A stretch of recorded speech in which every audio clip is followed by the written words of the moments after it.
Good morning. Welcome to Zodiac Academy. നമ്മൾ ഇന്ന് CDPOയുടെ കുറച്ച് ക്വസ്റ്റ്യൻസ് ഡിസ്കഷനിലേക്കാണ് നമ്മൾ പോകുന്നത്. അപ്പോൾ ഫസ്റ്റ് ക്വസ്റ്റ്യൻ എന്ന് പറയുന്നത് the most frequently used methods of research in sociology is. The most frequently used methods of research in sociology. Option A, experimental method. B, explorative method. C, descriptive method. D, explorative and descriptive method. അപ്പോൾ ഈ ഒരു question നമ്മൾ discuss ചെയ്യുമ്പോഴത്തേക്കും അതിൽ എന്താണ് ഈ ഓരോ മെത്തേഡ്സുകളെന്ന് നമ്മൾ അറിഞ്ഞു. അപ്പോൾ PSCയുടെ ക്വസ്റ്റ്യൻസ് ചോദിക്കുമ്പോഴത്തേക്കും അത് ഓരോ ഓപ്ഷൻസും എന്താണെന്ന് അറിയാൻ മാത്രമേ നമുക്കിതിൽ ആൻസർ ചെയ്യാനായിട്ട് കഴിയുള്ളൂ. അപ്പൊ ഇവിടെ നമുക്ക് ചോദിച്ചിരിക്കുന്നതെന്ന് പറഞ്ഞാൽ most frequently used method of research in sociology. സോഷ്യോളജിയിൽ നമ്മൾ ഫ്രീക്വന്റ് ആയിട്ട് യൂസ് ചെയ്യുന്ന റിസർച്ച് മെത്തേഡ് ഏതാണ് എന്നാണ് ചോദിച്ചിരിക്കുന്നത്. അതിൽ ഒന്നാമത്തത് എക്സ്പെരിമെന്റൽ മെത്തേഡാണ്. Experimental method. സെക്കൻഡ് വൺ വന്നിട്ട് ഡിസ്ക്രിപ്റ്റീവ് ഉണ്ടായിരുന്നു, അതുപോലെ എക്സ്പ്ലോറേറ്ററി ഉണ്ടായിരുന്നു. ഫോർത്ത് വന്ന് ഡിസ്ക്രിപ്റ്റീവ് എക്സ്പ്ലോറേറ്ററി കൂടെ ചേർത്തിട്ടുള്ളത്. അപ്പോൾ എന്താണ് ഡിസ്ക്രിപ്റ്റീവ് റിസർച്ച് എന്നുള്ളത് നമുക്ക് നോക്കാം. Descriptive research എന്ന് പറയുമ്പോൾ it aims to accurately and systematically describe a population, situation or a phenomenon. കൃത്യമായിട്ട് ശാസ്ത്രീയമായ രീതിയിൽ അല്ലെങ്കിൽ എന്താണ് ആ ഒരു സിസ്റ്റമാറ്റിക് ആയിട്ടുള്ള രീതിയിൽ ഒരു പ്രദേശത്തെ പോപ്പുലേഷനെ കുറിച്ചോ, അപ്പൊ നമ്മൾ സെൻസസ് ഒക്കെ എടുക്കും, സിറ്റുവേഷൻ അതെന്താണ് കാര്യം, അല്ലെങ്കിൽ ഏതെങ്കിലും ഒരു പ്രതിഭാസത്തെ കുറിച്ച് കൃത്യമായ രീതിയിലുള്ള പഠനമാണ് ഏത് നടത്തുന്നത് ഡിസ്ക്രിപ്റ്റീവ് റിസർച്ച് എന്നതുകൊണ്ട് നമ്മൾ അർത്ഥമാക്കുന്നത്. എക്സ്പ്ലോറേറ്റീവ് റിസർച്ച് എന്ന് പറയുമ്പോൾ investigate a problem which is not clearly defined. ഒരു വ്യക്തതയില്ല എന്ന് വെച്ചാൽ ക്ലിയർ അല്ലാത്ത ഒരു പ്രോബ്ലത്തെ കുറിച്ച് നടത്തുന്ന ഒരു ഇൻവെസ്റ്റിഗേഷൻ, അതിന് വേണ്ടിയിട്ട് നടത്തുന്ന ഒരു റിസർച്ചിനെയാണ് നമ്മൾ എക്സ്പ്ലോറേറ്ററി റിസർച്ച് എന്ന് പറയുന്നത്. ഇവിടെ എക്സ്പെരിമെന്റൽ മെത്തേഡ് കൊടുത്തിട്ടുണ്ട്. എക്സ്പെരിമെന്റൽ മെത്തേഡ് എന്ന് പറയുമ്പോൾ ഒരു പരീക്ഷണാർത്ഥമാണ്. അതായത് ഇവിടെ സോഷ്യോളജിസ്റ്റുകൾ ചെയ്യുന്നതെന്ന് പറഞ്ഞാൽ ഒരു കൃത്രിമമായ രീതിയിൽ എന്ന് പറയുമ്പോൾ അവരൊരു സിറ്റുവേഷൻ ക്രിയേറ്റ് ചെയ്യപ്പെടുക, ഒരു സിറ്റുവേഷൻ ക്രിയേറ്റ് ചെയ്തുകൊണ്ട് അതിനെ ബേസ് ചെയ്ത് നടത്തുന്ന സ്റ്റഡിയാണ്. അപ്പൊ അതൊക്കെ എപ്പോഴും നടത്തണമെന്നില്ല, അങ്ങനെ ഒരു സ്റ്റഡി റിസർച്ചിൽ എപ്പോഴും നടക്കണമെന്നില്ല. ഈ പറയുന്ന പ്രോബ്ലം ബേസ്ഡ് ആയിട്ടുള്ള എങ്ങനെ റിസർച്ച് ഇൻവെസ്റ്റിഗേറ്റ് ചെയ്യുന്ന രീതിയിലുള്ള എക്സ്പ്ലോറേറ്ററി റിസർച്ച് കൂടുതലായിട്ട് നടത്താറില്ല. അപ്പൊ നമ്മളിവിടെ കൂടുതലായിട്ടും യൂസ് ചെയ്യുന്ന മെത്തേഡ് എന്ന് പറയുമ്പോൾ ഡിസ്ക്രിപ്റ്റീവ് മെത്തേഡാണ്. ഒന്നുകൂടി, the descriptive research aims to accurately and systematically describe a population, situation or phenomenon. Is clear? Descriptive research എന്ന് പറയുമ്പോൾ കൃത്യമായിട്ടുള്ള രീതിയിൽ സിസ്റ്റമാറ്റിക് ആയിട്ട് ഒരു പോപ്പുലേഷന്റെ അല്ലെങ്കിൽ ഒരു പ്രത്യേകമായിട്ടുള്ള ഒരു സിറ്റുവേഷൻ എടുത്തുകൊണ്ട് നടത്തുന്ന ഒരു സ്റ്റഡിയാണ്. ഇപ്പൊ നമ്മൾ സെൻസസ് എടുക്കുന്നതായിട്ട് ഈ ഒരു ഇതിലേക്ക് വരും. എക്സ്പ്ലോറേറ്ററി റിസർച്ച് എന്ന് പറയുമ്പോൾ ഒരു പ്രോബ്ലം, പക്ഷേ it is not clearly defined അല്ലാത്ത ഒരു പ്രോബ്ലത്തെ കുറിച്ച് നടത്തുന്ന റിസർച്ച് ആണ് എക്സ്പ്ലോറേറ്ററി റിസർച്ചിലേക്ക് വരുന്നത്. അപ്പൊ ശരിക്കും നമ്മൾ ഫ്രീക്വന്റ് ആയിട്ട് യൂസ് ചെയ്യുന്ന മെത്തേഡ് ഏതാണ് എന്ന് ചോദിച്ചു കഴിഞ്ഞാൽ answer is descriptive methods.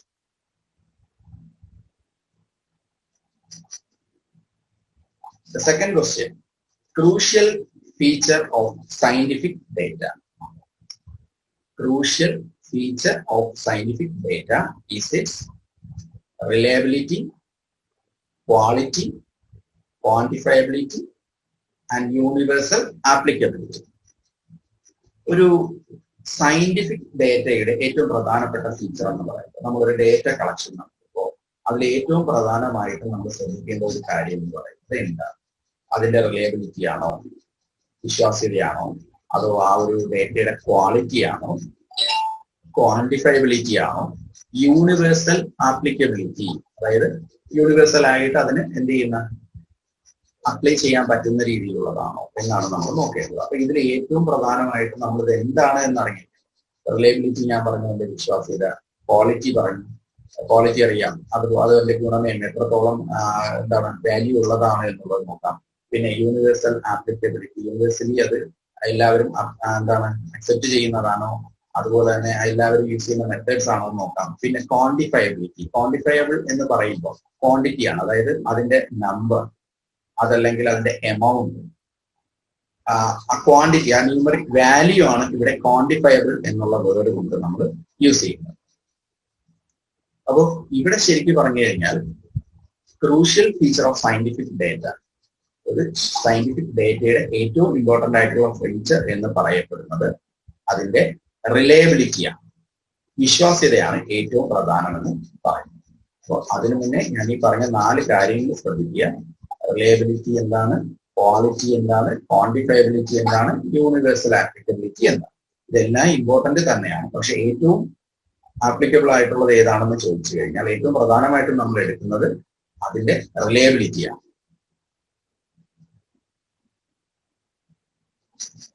So the answer is A, reliability.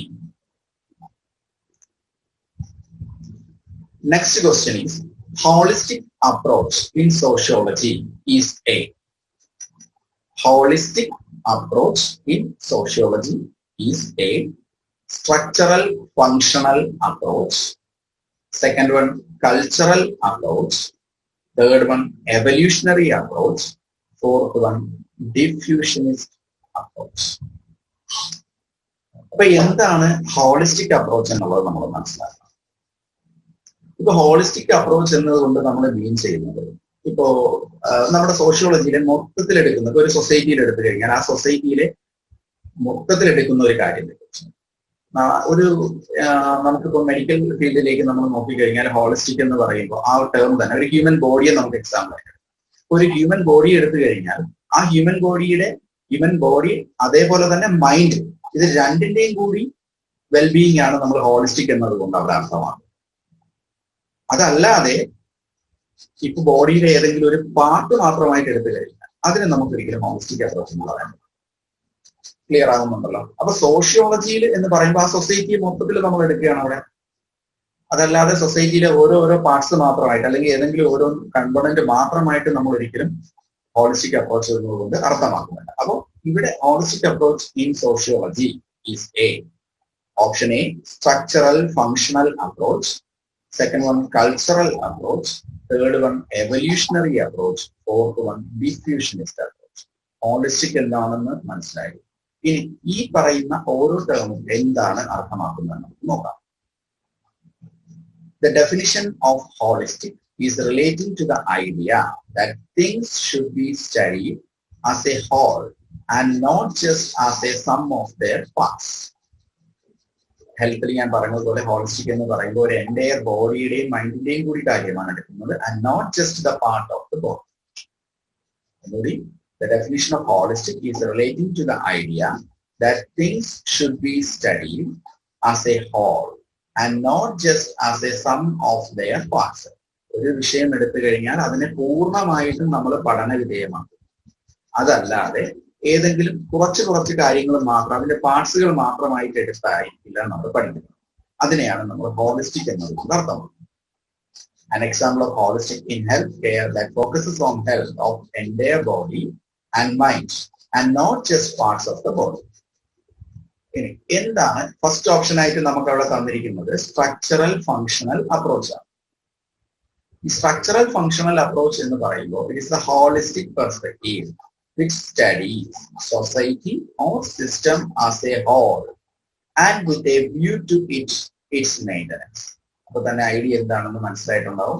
ഇപ്പൊ ആൻസർ ക്ലിയർ ആയിട്ടുണ്ടാവും. കാരണം സ്ട്രക്ചറൽ ഫങ്ഷണൽ അപ്രോച്ചില് അതൊരു ഹോളിസ്റ്റിക് പെർസ്പെക്റ്റീവ് ആണെന്ന് പറയുന്നുണ്ട്. ഹോളിസ്റ്റിക് പെർസ്പെക്റ്റീവ് എന്താണെന്ന് തന്നെ ഞാൻ പറഞ്ഞു തന്നു. അപ്പോൾ അത് നമ്മുടെ സൊസൈറ്റിയെ അല്ലെങ്കിൽ സൊസൈറ്റിയിലുള്ള ഒരു സിസ്റ്റത്തെ പൂർണ്ണമായിട്ടും പഠന വിധേയമാക്കുക. Clear? It describes the order of determinate relationships of structures and the functions of a system, including its processes and mechanisms. എല്ലാ കാര്യങ്ങളും നോക്കുന്നുണ്ട്. അതിനുള്ളിൽ അത് എന്തൊക്കെ പ്രോസസ്സാണ്, എങ്ങനെയാണ് അതിന്റെ മെക്കാനിസം, എല്ലാ കാര്യങ്ങളും ഏതിൽ ഇൻക്ലൂഡ് ചെയ്യുന്നുണ്ട്? സ്ട്രക്ചറൽ ഫങ്ഷണൽ അപ്രോച്ചിൽ ഇൻക്ലൂഡ് ചെയ്യുന്നുണ്ട്. അപ്പൊ first one structural functional approach. Second one ആയിട്ട് കൊടുത്തിരിക്കുന്നത് നോക്കുക, ഡിഫ്യൂഷനിസം എന്നൊരു ടേം അതിൽ പറയുന്നുണ്ട്. ഡിഫ്യൂഷൻസ്. ഈ ഡിഫ്യൂഷനിസം എന്ന് പറഞ്ഞാൽ diffusion or transmission of cultural characteristics or traits from common society to all other societies. എങ്ങനെ ഡിഫ്യൂഷൻ നടക്കുന്നു അല്ലെങ്കിൽ ട്രാൻസ്മിഷൻ നടക്കുന്നു? കൾച്ചറൽ ക്യാരക്ടറിസ്റ്റിക്സോ അല്ലെങ്കിൽ ട്രേറ്റ്സോ എങ്ങനെ കോമൺ ആയിട്ടുള്ള നമ്മുടെ ഒരു സൊസൈറ്റിയിൽ നിന്ന് മറ്റുള്ള സൊസൈറ്റികളിലേക്ക് വ്യാപിക്കുന്നതിനെയാണ് ഡിഫ്യൂഷനിസം എന്ന് പറയുന്നത്. എവല്യൂഷണറി അപ്രോച്ച് എന്ന് പറയുമ്പോൾ evolutionary approach uses evolutionary ideas. Evolution എന്ന് പറയുമ്പോൾ നമുക്കറിയാം പരിണാമമാണ്. അത് എന്തിനെയൊക്കെ ഉദ്ദേശിച്ചാണ്? Adaptation, reproduction, natural selection. ഇത് നമ്മുടെ ഹ്യൂമൻ ബിഹേവിയറുമായിട്ട് റിലേറ്റ് ചെയ്ത് പറയുന്ന. അപ്പോൾ അത് നല്ല ആൻസർ. ഒന്നുകൂടി നമുക്ക് അതിന്റെ ഓപ്ഷനിലേക്ക് പോവാം. Structural functional approach, cultural approach, evolutionary approach, diffusions approach. ശരിക്കും ഹോളിസ്റ്റിക് അപ്രോച്ച് എന്ന് പറയുമ്പോൾ അത് സ്ട്രക്ചറൽ ഫങ്ഷണൽ അപ്രോച്ച് ആണ് അതിന്റെ ആൻസർ ആയിട്ട് വരുന്നത്. The definition of holistic is relating to the idea that things should be studied as a whole and not just as the sum of their parts. Structural functional approach എന്ന് പറയുമ്പോൾ it's a holistic perspective which studies society or system as a whole and with a view to its maintenance. Diffusionism എന്ന് പറയുമ്പോൾ diffusion or transmission of cultural characteristics or traits from the common society to all other societies. Evolutionary approaches uses evolutionary ideas such as adaptation, reproduction, and natural selection as the basis for explaining scientific human behavior. അപ്പോൾ നമ്മളിത് പഠിക്കുമ്പോൾ ഓരോ ഓപ്ഷൻസും തന്നിരിക്കുന്നത് എന്താണെന്ന് നമ്മൾ മനസ്സിലാക്കി. കാരണം എക്സാമിന് ചോദിക്കുമ്പോൾ ഒരുപക്ഷെ അടുത്ത എക്സാമിന് ഈ ഹോളിസ്റ്റിക് അപ്രോച്ച് ആയിരിക്കില്ല ചോദിക്കുക. അടുത്ത എക്സാമിന് ചിലപ്പോൾ ഇങ്ങനെ ചോദിക്കാം, എന്താണ് the ideas such as adaptation, reproduction, and natural selection as the basis of explaining specific human behavior is known as dash.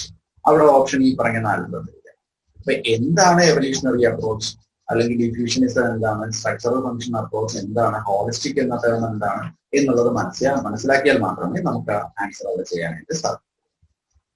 Okay, അപ്പൊ അടുത്തൊരു ക്വസ്റ്റ്യനിലേക്ക് നമുക്ക് പോവാം. Which of the following is not a characteristic of community?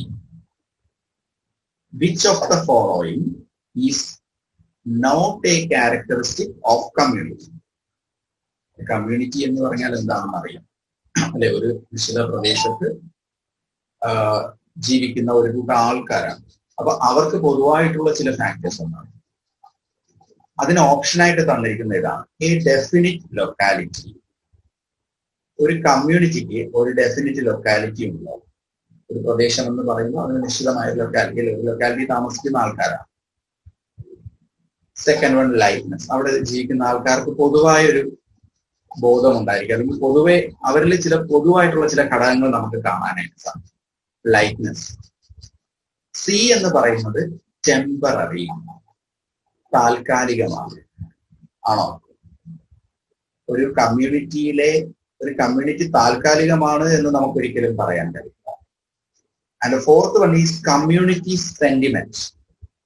അവിടെ താമസിക്കുന്ന ആൾക്കാർ തമ്മിൽ ഒരു ബന്ധമുണ്ടായിരിക്കും. ആ ഒരു കമ്മ്യൂണിറ്റി സെന്റിമെന്റ് നമുക്ക് അവിടെ കാണാൻ സാധിക്കും. ഇപ്പൊ നമ്മുടെ പ്രദേശത്തുള്ള ആളാണ് അല്ലെങ്കിൽ എന്റെ ഏരിയയിലുള്ള ആളാണ് എന്നൊക്കെ നമ്മൾ പറയാം. അതാണ് കമ്മ്യൂണിറ്റി സെന്റിമെന്റ് എന്ന് പറയുന്നത്. ആ ഒരു പ്രദേശത്തുള്ള ആൾക്കാർ തമ്മിൽ ഒരു ആത്മബന്ധമുണ്ടായി. അപ്പോ ഇവിടെ ക്വസ്റ്റ്യൻ എന്ന് പറയുന്നത് is not a characteristic of community എന്നാണ്. കമ്മ്യൂണിറ്റിയുടെ ക്യാരക്ടറിസ്റ്റിക് അല്ലാത്തത്. ഇപ്പൊ ഡെഫിനിറ്റ് ലൊക്കാലിറ്റി ആണ് എന്ന് നമ്മൾ പറഞ്ഞു, ലൈക്നെസ് ഉണ്ടെന്ന് പറഞ്ഞു, കമ്മ്യൂണിറ്റി സെന്റിമെന്റും.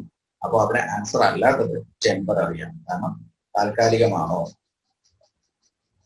അപ്പോൾ ഇത് താൽക്കാലികമാണ് എന്ന് നമുക്ക് ഒരിക്കലും പറയാൻ പറ്റില്ല. So the answer is C.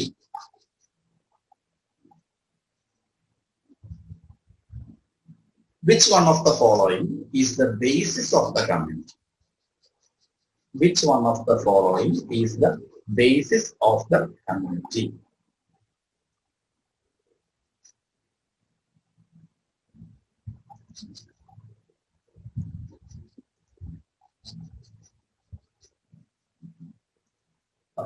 ഒന്ന് common locality, second one common living standard, third one common political ideology, fourth one common habits of members. ഒരു കമ്മ്യൂണിറ്റിയുടെ ബേസിസ് ആയിട്ട് വരുന്ന കാര്യങ്ങൾ എന്തൊക്കെയാണ്? അവർക്കൊരു കോമൺ ലൊക്കാലിറ്റി ഉണ്ട്. നമ്മൾ നേരത്തെ ക്വസ്റ്റ്യനിൽ പറഞ്ഞു അവരൊരു കോമൺ ലൊക്കാലിറ്റി ഉണ്ട് എന്ന് നമ്മൾ പറഞ്ഞു. ലിവിങ് സ്റ്റാൻഡേർഡ് കോമൺ ആയിരിക്കും. ഒരിക്കലും ഒരു കമ്മ്യൂണിറ്റിയിൽ താമസിക്കുന്ന ആൾക്കാരുടെ എല്ലാവരുടെയും ലിവിങ് സ്റ്റാൻഡേർഡ് കോമൺ ആയി. അവിടെ റിച്ച് ആയിട്ടുള്ളവരും പുവർ ആയിട്ടുള്ളവരും മിഡിൽ ക്ലാസ്സും ഒക്കെ ഉണ്ടാവും. തേർഡ് വൺ പൊളിറ്റിക്കൽ ഐഡിയോളജിയാണ്. പൊളിറ്റിക്കൽ ഐഡിയോളജിയും ഒരിക്കലും സെയിം ആണ്. പൊളിറ്റിക്കൽ ഐഡിയോളജി ഡിഫറെന്റ് ആയി. പല പൊളിറ്റിക്കൽ പാർട്ടിയിൽപ്പെട്ട ആൾക്കാരുണ്ടാവും, പല ഐഡിയാസ് പിന്തുടരുന്ന ആൾക്കാരുണ്ടാവും, ഇതിലൊന്നും പെടാത്ത ആൾക്കാരുണ്ടാവും. അപ്പൊ കോമൺ പൊളിറ്റിക്കൽ ഐഡിയോളജി അത് നമുക്ക് പറയാൻ പറ്റില്ല. ഫോർത്ത് വൺ എന്ന് പറയുന്നത് കോമൺ ഹാബിറ്റ്സ് ഓഫ് മെമ്പേഴ്സ്. ആ കമ്മ്യൂണിറ്റി താമസിക്കുന്ന ആൾക്കാർക്ക് എല്ലാവർക്കും ഒരേ ഹാബിറ്റ് ആയിരിക്കും എന്നാണ് ചോദിക്കുന്നത്. ഡിഫറെന്റ് ആയിട്ടുള്ള ലിവിങ് സ്റ്റാൻഡേർഡ് ഉള്ള ആൾക്കാരുണ്ടാവും. അതുപോലെ തന്നെ പൊളിറ്റിക്കൽ ഐഡിയോളജി ഡിഫറെന്റ് ആയിട്ടുള്ള ആൾക്കാരാണ്. ലിവിങ് സ്റ്റാൻഡേർഡ് ഡിഫറെന്റ് ആണ്, പൊളിറ്റിക്കൽ ഐഡിയോളജി ഡിഫറെന്റ് ആണ്, അവരുടെ ഹാബിറ്റ്സും ഡിഫറെന്റ് ആയി. പക്ഷെ അവിടെ നമുക്ക് പറയാൻ പറ്റുന്നത് കോമൺ ലൊക്കാലിറ്റിയാണ്. കാരണം ഒരു പൊതുവായ സ്ഥലത്ത് താമസിക്കുന്ന ആൾക്കാർ എന്നുള്ള രീതിയിൽ ആൻസർ ഈസ് കോമൺ ലൊക്കാലിറ്റി.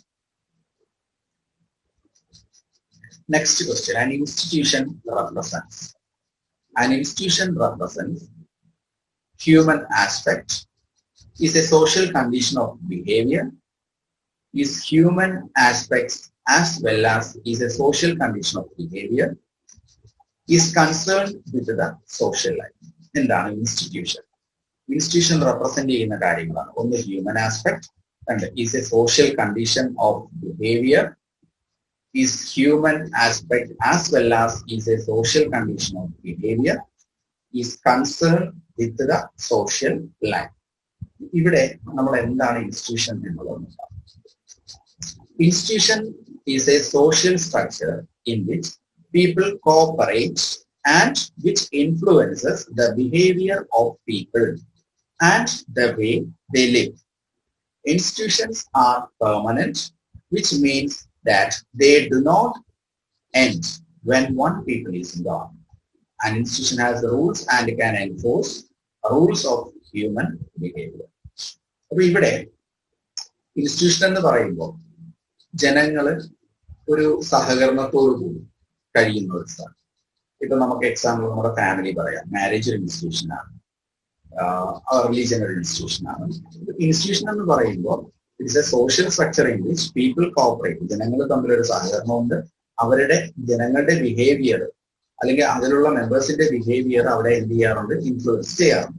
ഇനി ഇൻസ്റ്റിറ്റ്യൂഷൻസ് പെർമനന്റ് ആണ് എന്ന് വെച്ചാൽ അതിൽ ഒരു വ്യക്തി പോയാലും ആ ഇൻസ്റ്റിറ്റ്യൂഷൻ വീണ്ടും എന്ത് ചെയ്യുന്നില്ല, അവസാനിക്കുന്നില്ല. അത് കണ്ടിന്യൂ ചെയ്ത് പറ്റുകയും അതിന് അതിൻ്റെതായിട്ടുള്ള കുറച്ച് റൂൾസും കാര്യങ്ങളും എല്ലാം ഉണ്ടായിരിക്കും. അപ്പോൾ ഇവിടെ നമ്മൾ അതിന്റെ ആൻസർ ആയിട്ട് എടുക്കുമ്പോൾ an institution represents human aspect, is a social condition of behavior, is human aspect as well as social condition of behavior, is concerned with the social life. നമുക്ക് ഇവിടെ ഇപ്പോൾ ബിയും നമുക്ക് അതിന്റെ ഒരു ഇതായിട്ട് എടുക്കാമെങ്കിലും ഏറ്റവും ആസ്പെക്ട് ആയിട്ട് നമുക്ക് പറയാൻ പറ്റുന്നത് ആൻസർ ബി ആണ്. Is a social condition of behaviour എന്നുള്ളതാണ്. Is a social condition of behaviour. Institution is a social structure in which people cooperate and which influences the behavior of people and the way they live. Institutions are permanent, which means that they do not end when one person is gone. An institution has rules and can enforce rules of human behavior.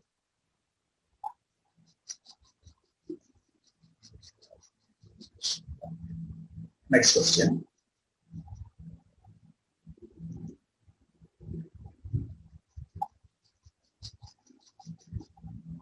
Pick one of the following which is not an essential element of community.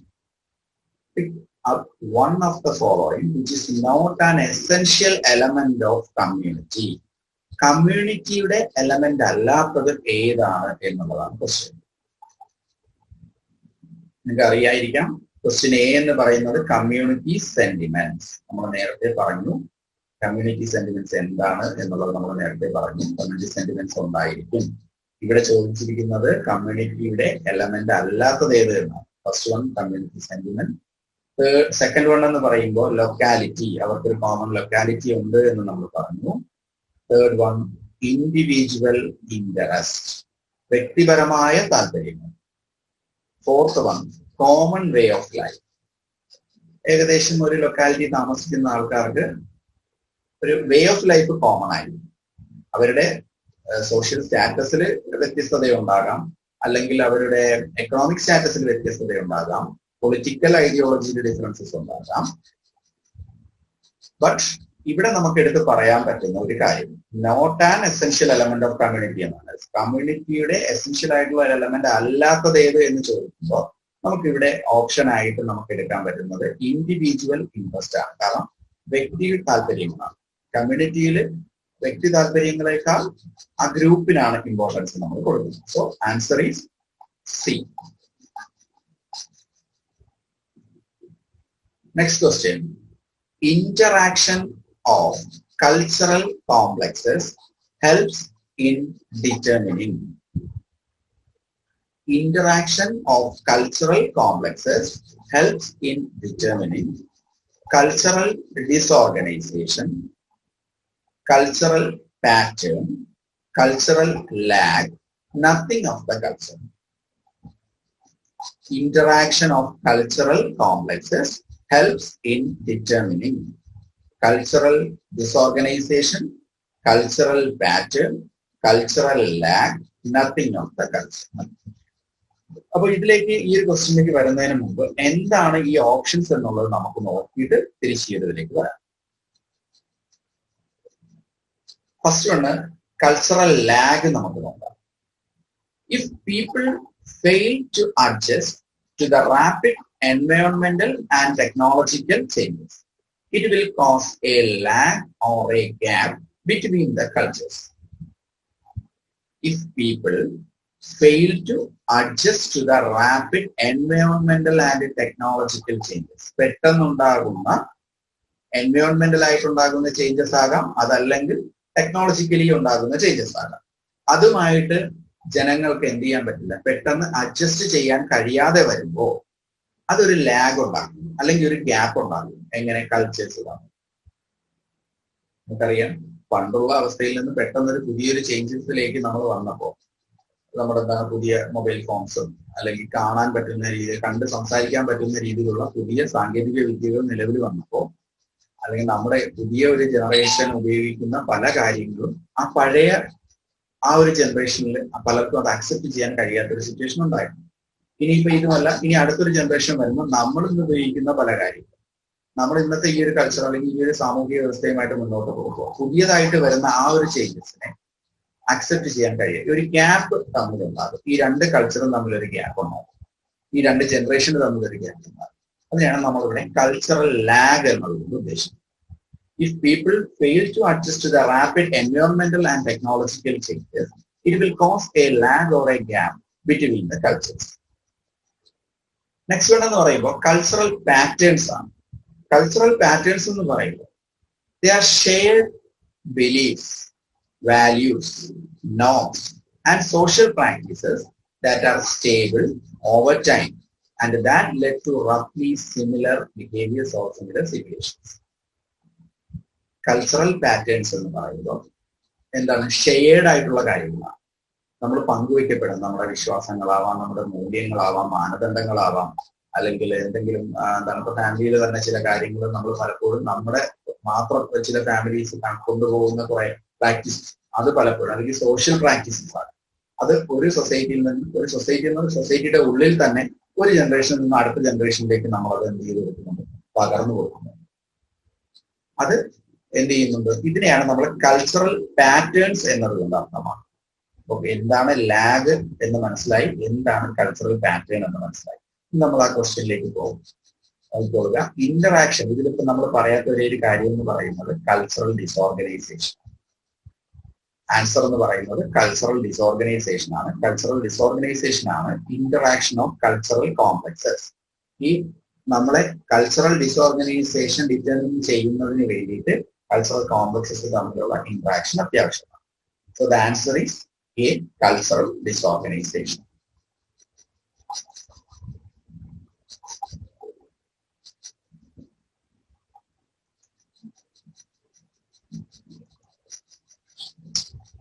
In the growth of cultural complex, scientific inventions have. In the growth of cultural complex, scientific inventions have.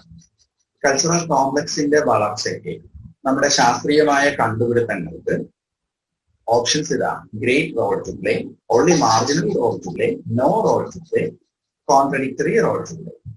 എപ്പോഴും ശാസ്ത്രീയമായ കണ്ടുപിടുത്തങ്ങൾക്ക് വളരെ വലിയ importance ആണ് അത് നമ്മുടെ സൊസൈറ്റിയിൽ. അപ്പൊ അതുകൊണ്ട് തന്നെ ഇതിന്റെ ആൻസർ എന്ന് പറയുന്നത് great role to play. The growth of cultural complex, scientific inventions have great role to play.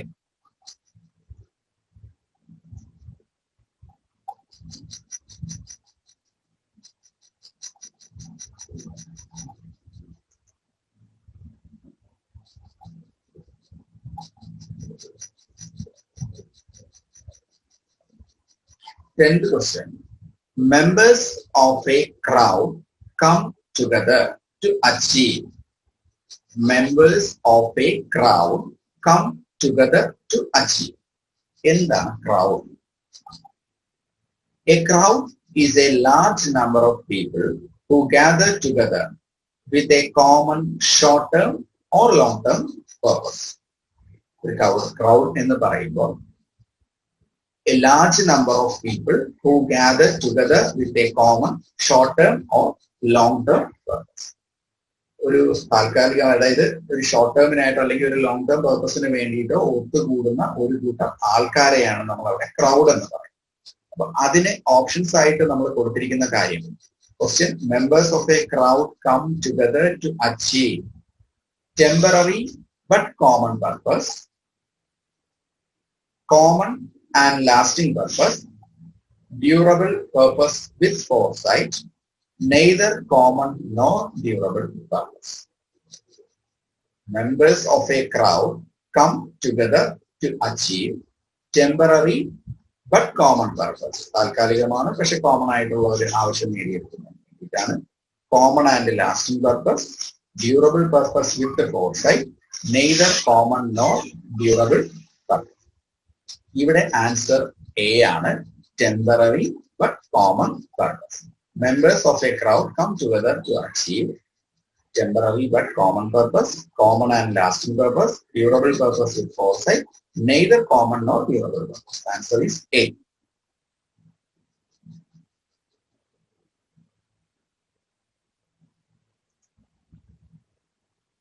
Common interest groups. Common interest groups is one in which momentary curiosity becomes common, common curiosity becomes momentary, curiosity becomes of long duration, curiosity and interest clash. Common interest groups. Common interest groups എന്താണെന്ന് നോക്കാം. The purpose of common interest group is to encourage groups of individuals to come together in an organic and flexible way around shared intellectual topics or professional concerns. The purpose of a common interest group is to encourage groups of individuals. ഒരു കൂട്ടം ആൾക്കാരെ, ഒരു ഗ്രൂപ്പിനുള്ളിലുള്ള വ്യക്തികളെ അവർ എന്ത് ചെയ്യുന്നതിന് വേണ്ടിയിട്ടാണ്? In an organic and flexible way around shared intellectual topics or professional concern. Professional ആയിട്ടോ അല്ലെങ്കിൽ ഭൗതികപരമായിട്ടോ ഉള്ള ടോപ്പിക്സുകളിൽ അവർക്ക് വളരെ ഓർഗാനിക്കും ഫ്ലെക്സിബിളുമായിട്ടുള്ള രീതിയിൽ അവരെ ഒരുമിപ്പിച്ച് കൊണ്ടുവരിക. കോമൺ ആയിട്ടുള്ള രീതിയിൽ, ഇപ്പം ആ ഒരു ഇൻട്രസ്റ്റ് ഗ്രൂപ്പിൽ എന്ന് പറയുമ്പോൾ അവർക്ക് പൊതുവായിട്ടുള്ള താല്പര്യങ്ങളായിരിക്കും, അതിനെ ഒരുമിപ്പിച്ച് കൊണ്ടുപോവുക എന്നുള്ളതാണ് ഇതിന്റെ ഫാക്ടർ. അപ്പൊ ഇവിടെ നമുക്ക് ക്വസ്റ്റ്യൻ എന്ന് പറയുന്നത് momentary curiosity becomes common, common curiosity becomes momentary, curiosity becomes of long duration, curiosity and interest clash. Common interest ഗ്രൂപ്പില് എങ്ങനെയുള്ളതാണ്? momentary curiosity common ആയിരിക്കും, common curiosity momentary ആണ്, momentary താൽക്കാലികമാണ്. Curiosity becomes of long duration, curiosity and interest clash. The answer is momentary curiosity becomes common. Answer A ആണ് answer. 12th question. The groups formed by sociologists and statisticians instead of the members themselves are called. The groups formed by sociologists and statisticians instead of the members themselves are called spatial groups, congregate groups, statistical groups, involuntary groups. അപ്പൊ ഇവിടെ നമുക്ക് ആ ക്വസ്റ്റ്യനിൽ നോക്കുമ്പോൾ ക്വസ്റ്റ്യനും അല്ലെങ്കിൽ അതിൽ തന്നിരിക്കുന്ന ഓപ്ഷൻസുമായിട്ട് റിലേറ്റ് ചെയ്യുമ്പോൾ നമുക്കൊരു ടേം അതിൽ കിട്ടുന്നുണ്ട്. സ്റ്റാറ്റിസ്റ്റീഷ്യൻസ്, അപ്പൊ സ്റ്റാറ്റിസ്റ്റിക്കൽ ആണോ എന്നുള്ള ഒരു ഓപ്ഷൻസ് നമുക്ക് അതിൽ വരുന്നുണ്ട്. എന്നിരുന്നാലും ബാക്കിയുള്ളത് എന്തൊക്കെയാണ് എന്ന് നമുക്കൊന്ന് നോക്കാം. സ്പേഷ്യൽ ഗ്രൂപ്പ് എന്താണ്, കോൺഗ്രിഗേറ്റ് എന്താണ്, ഇൻവോളണ്ടറി എന്താണ് എന്നുള്ളത് നമുക്കൊന്ന് നോക്കാം.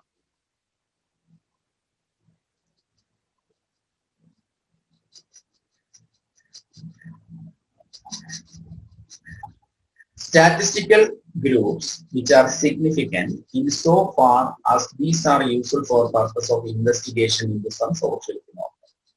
നമ്മുടെ സ്റ്റാറ്റിസ്റ്റിക്കൽ ഗ്രൂപ്പ്സിലേക്ക് വരുമ്പോഴത്തേക്കും ഒരു ഇൻവെസ്റ്റിഗേഷൻ, നമ്മുടെ സമൂഹത്തിൽ നടക്കുന്ന ഏതെങ്കിലും ഒരു പ്രതിഭാസത്തെ കുറിച്ചുള്ള ഇൻവെസ്റ്റിഗേഷന്റെ പർപ്പസിന് വേണ്ടിയിട്ടുള്ള ഒരു ഗ്രൂപ്പ്സ് ആണ് സ്റ്റാറ്റിസ്റ്റിക്കൽ ഗ്രൂപ്പ്സ് എന്ന് പറയുന്നത്. സ്പേഷ്യൽ തിയറിയിൽ വരുന്ന സ്പേഷ്യൽ ഗ്രൂപ്പ്സ് എന്ന് പറയുമ്പോഴത്തേക്കും ഡിസ്റ്റൻസ്, അത് എക്കണോമിക് ആവാം അല്ലെങ്കിൽ ഐഡിയോളജിക്കൽ ഫോമിലാവാം.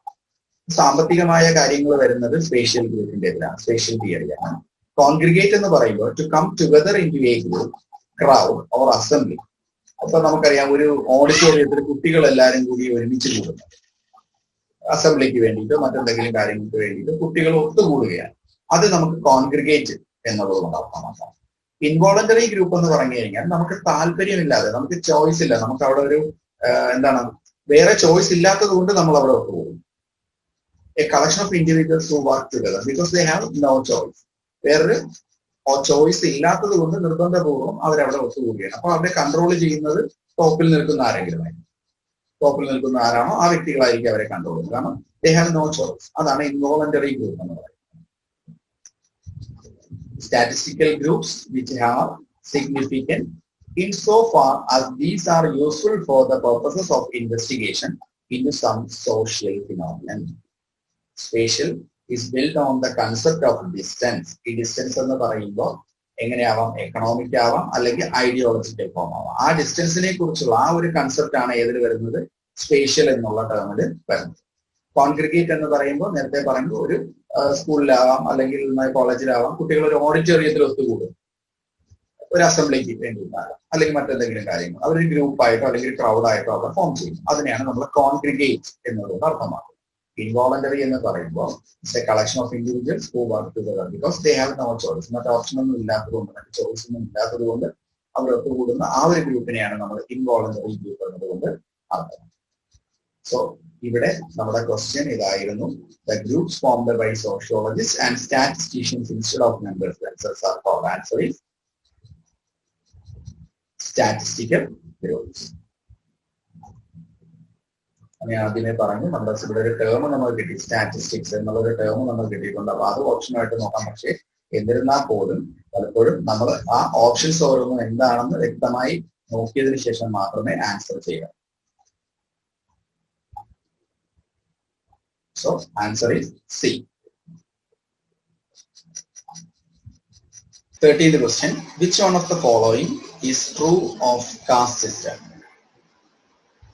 Caste systemവുമായിട്ട് റിലേറ്റ് ചെയ്തിട്ട് വരുന്ന സെന്റൻസ് ഇതിൽ ഏതാണ് ശരിയായിട്ടുള്ളത് എന്നാണ് ചോദിക്കുന്നത്. A person finds his place on the basis of his ability. It is not a narrow area. One gets one's social place on the basis of heredity. People can marry outside the caste. Which one of the following is true of caste system? A person finds his place on the basis of his ability. ഒരു വ്യക്തിയുടെ കഴിവ് കൊണ്ട് അവന് നേടിയെടുക്കാൻ പറ്റുന്ന ഒന്നാണോ cast? അങ്ങനെയാണോ? Class നമുക്കറിയാം, നമ്മൾ പറഞ്ഞു നമുക്ക് നമ്മുടെ ടാലന്റ് കൊണ്ട് അല്ലെങ്കിൽ നമ്മുടെ എബിലിറ്റി കൊണ്ട് നമുക്ക് ക്ലാസ്സിലേക്ക് പോകാം. ഒരു ക്ലാസ്സിൽ നിന്ന് നമുക്ക് മറ്റൊരു ക്ലാസ്സിലേക്ക് ചേഞ്ച് ചെയ്യാം. പക്ഷേ ഇവിടെ കാസ്റ്റിൽ ഒരിക്കലും നമ്മുടെ എബിലിറ്റി ഉള്ളത് കൊണ്ട് നമുക്കൊരിക്കലും ചേഞ്ച് പൊസിഷൻ മാറാൻ പറ്റില്ല. It is not a narrow area. ഇത് നാരോ ഏരിയ അല്ല എന്നാണ് പറയുന്നത്. ശരിക്കും പറഞ്ഞാൽ നമ്മൾ പറഞ്ഞിട്ടുണ്ട് കാസ്റ്റ് സിസ്റ്റം നമ്മുടെ ഇന്ത്യയിൽ മാത്രം നിലനിൽക്കുന്ന ഒന്നാണ്. വളരെ ഇടുങ്ങിയ ഒരു ഏരിയ മാത്രമാണ് കാസ്റ്റ് എന്ന് പറയുന്നത്. അപ്പൊ അത് ആൻസർ ആയിട്ട് നമുക്ക് എടുക്കാൻ പറ്റില്ല. People can marry outside the caste. അതൊരിക്കലും കാസ്റ്റ് എന്ത് ചെയ്യുന്നില്ല, അംഗീകരിക്കുന്നില്ല. One gets one's social place on the basis of heredity. ഹെറിഡിറ്റിയുടെ അടിസ്ഥാനത്തിൽ ഒരു വ്യക്തിക്ക് എന്ത് കിട്ടുന്നു, സമൂഹത്തിൽ സ്ഥാനം കിട്ടുന്നു എന്നുള്ളതാണ്. അപ്പൊ ഇവിടെ people can marry outside the caste. കാസ്റ്റിന് പുറത്തുനിന്ന് മാരി ചെയ്യുന്നുണ്ട്, പക്ഷെ ഒരിക്കലും അത് കാസ്റ്റ് എന്ത് ചെയ്യുന്നില്ല, അനുവദിക്കുന്നില്ല എന്നുള്ളതാണ്. One's gets one's social place on the basis of heredity. Answer നമുക്ക് സി ആണ് വരുന്നത്. നെക്സ്റ്റ് ക്വസ്റ്റ്യൻ എന്ന് പറയുന്നത് നോർമേറ്റീവ് സിസ്റ്റം. നോർമേറ്റീവ് സിസ്റ്റം എന്ന് പറയുമ്പോൾ ബേസ്ഡ് ഓൺ നോംസ്, നമ്മുടെ മാനദണ്ഡങ്ങൾക്ക് അനുസൃതമായിട്ടുള്ളതാണ്. Which is an element of social structure refers to. Normative system which is an element of social structure refers to ideals and values, rules and regulations, folk-based economic pursuits. Ideals and values, rules and regulations, folk-based economic pursuits. But normative system എന്താണെന്ന് ചോദിച്ചു കഴിഞ്ഞാൽ it is a set of norms have two main functions. ഒന്ന്, നമ്മുടെ human ആക്ഷൻസിനെ evaluate ചെയ്യുന്നു. രണ്ട്, ജനങ്ങളെ guide ചെയ്യാനായിട്ട് ഈ നോംസ് കൊണ്ട് സഹായിക്കും. അപ്പൊ നമ്മൾ ശരി ഏത്, തെറ്റേത്, ഗുഡ് ആയിട്ടുള്ളത് ഏത്, ബാഡ് ആയിട്ടുള്ളത് ഏത് എന്നുള്ളതൊക്കെ ഇവാലുവേറ്റ് ചെയ്യുന്നത് ഈ നോംസിന്റെ അടിസ്ഥാനത്തിലാണ്. അതാണ് നോർമേറ്റീവ് സിസ്റ്റം എന്ന് പറയുന്നത്. So normative system is set of norms have two main functions: to evaluate the human actions, to guide people. The guidance and evaluation based on normative, good or bad. അപ്പോൾ ഇവിടെ നമുക്ക് answer എന്ന് പറയുന്നത് answer A ആണ്. Ideals and values ആണ്. Normative system which is an element of social structures refers to ideals and values. 15th question എന്ന് പറയുന്നത് manifest functions are those which are manifest function are those which are unintended, intended, unorganized, none of the above. Intended, unintended. എന്താ intended എന്ന് പറഞ്ഞു കഴിഞ്ഞാൽ planned ആയിട്ടുള്ള കാര്യത്തെയാണ് നമ്മൾ intended എന്നതുകൊണ്ട് അർത്ഥമാക്കുന്നത്. എന്താണ് മാനിഫെസ്റ്റ് ഫംഗ്ഷൻ എന്ന് ചോദിച്ചാൽ it refers to the intended function of social policies, processes or actions that are consciously and deliberately designed to be beneficial in their effect on society. സമൂഹത്തിന്റെ നന്മയ്ക്ക് വേണ്ടിയിട്ടുള്ള ഒരു കാര്യമായിട്ട് നമുക്ക് മാനിഫെസ്റ്റ് ഫംഗ്ഷൻസിനെ പറയാം. കാരണം സമൂഹത്തിന്റെ നന്മയ്ക്ക് വേണ്ടിയിട്ട് ചെയ്യുന്ന കാര്യം, അതും എങ്ങനെയുള്ള കാര്യമാണ്, പ്ലാൻഡ് ആയിട്ടുള്ള ഫംഗ്ഷനാണ്. അതാണ് ഇന്റൻഡഡ് ഫംഗ്ഷൻ. മാനിഫെസ്റ്റ് ഫംഗ്ഷൻ എന്ന് പറഞ്ഞാൽ ഇന്റൻഡഡ് ഫംഗ്ഷൻ ആണ്, പ്ലാൻഡ് ഫംഗ്ഷൻ ആണ്.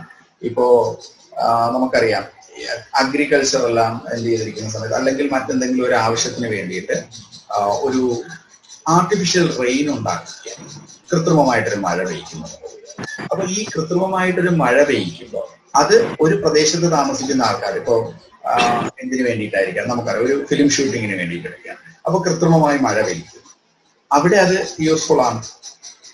അവിടെ അവർക്ക് ആ ഒരു ഗ്രൂപ്പ് ഓഫ് പീപ്പിളിനെ സംബന്ധിച്ചിടത്തോളം അത് യൂസ്ഫുൾ ആണ്. അതല്ല എങ്കിൽ മറ്റെന്തെങ്കിലും ഒരു ആവശ്യത്തിന് വേണ്ടിയിട്ട് ചെയ്യുന്ന കാര്യം. അപ്പൊ പ്ലാൻഡ് ആയിട്ട് ചെയ്യുന്ന കാര്യം അത് സൊസൈറ്റിയുടെ ബെനിഫിറ്റിന് വേണ്ടിയിട്ടാണെങ്കിൽ അതിന് നമുക്ക് മാനിഫെസ്റ്റ് ഫങ്ഷൻസ് എന്ന് പറയും. എന്നാൽ ലേറ്റന്റ് ഫങ്ഷൻസ് എന്ന് പറയുമ്പോൾ അത് കോൺഷ്യസ് ആയിട്ട് ചെയ്യുന്നതോ അല്ലെങ്കിൽ എന്ന് വെച്ചാൽ നമ്മൾ ബോധപൂർവം ചെയ്യുന്നതല്ല, പക്ഷെ എന്നാലും അത് നമുക്കൊരു ബെനിഫിറ്റ് ആയിട്ട് മാറും. ഫോർ എക്സാമ്പിൾ എന്താണ്, ഒരു ഡോക്ടർ ഒരു മെഡിസിൻ കൊടുക്കുകയാണ് രോഗം.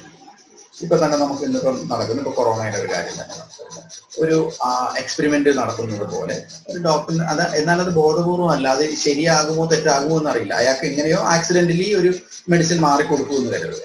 പക്ഷെ അതിൽ നിന്നും നമുക്ക് നല്ലൊരു റിസൾട്ട് നമ്മൾ കിട്ടുകയാണ്. ആക്സിഡന്റലി അയാൾ ചെയ്തു പോയ ഒരു കാര്യമാണ്, അയാൾ എന്താണ് ബോധപൂർവ്വം കോൺഷ്യസ്ലി ചെയ്ത ഒരു കാര്യമല്ല, അല്ലാതെ ചെയ്ത ഒരു കാര്യമാണ്. പക്ഷെ എന്നിരുന്നാലും അതിൽ നിന്ന് കിട്ടിയ റിസൾട്ട് എന്ന് പറയുന്നത് നല്ല ബെനിഫിറ്റ് ആയിട്ടുള്ള റിസൾട്ട് ആയിരുന്നു. ഡിസൈഡ് റിസൾട്ട് നമ്മൾ പോസിറ്റീവ് റിസൾട്ട്, അത് സൊസൈറ്റിയുടെ നന്മയ്ക്ക് വേണ്ടി പിന്നീട് ഉപയോഗിച്ചു. അങ്ങനെയുള്ളതിനെയാണ് നമ്മൾ ലേറ്റന്റ് ഫങ്ഷൻസ് എന്നതുകൊണ്ട് അർത്ഥമാക്കുന്നത്.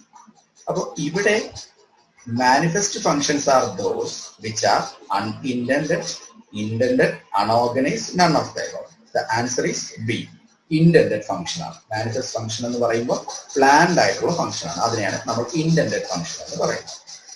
ഓക്കെ, അപ്പോ നമുക്ക് ഈ ക്വസ്റ്റ്യൻസ് ഞാൻ പറഞ്ഞു. ഇനി ഇതിലും എന്തെങ്കിലും ഡൗട്ട്സുകൾ ഏതെങ്കിലും ക്വസ്റ്റ്യൻസിനെ ബേസ് ചെയ്തുണ്ടെങ്കിൽ നമുക്ക് വരുന്ന ക്ലാസ്സുകളിൽ നമുക്കത് ഡിസ്കസ് ചെയ്യാം. Thank you very much.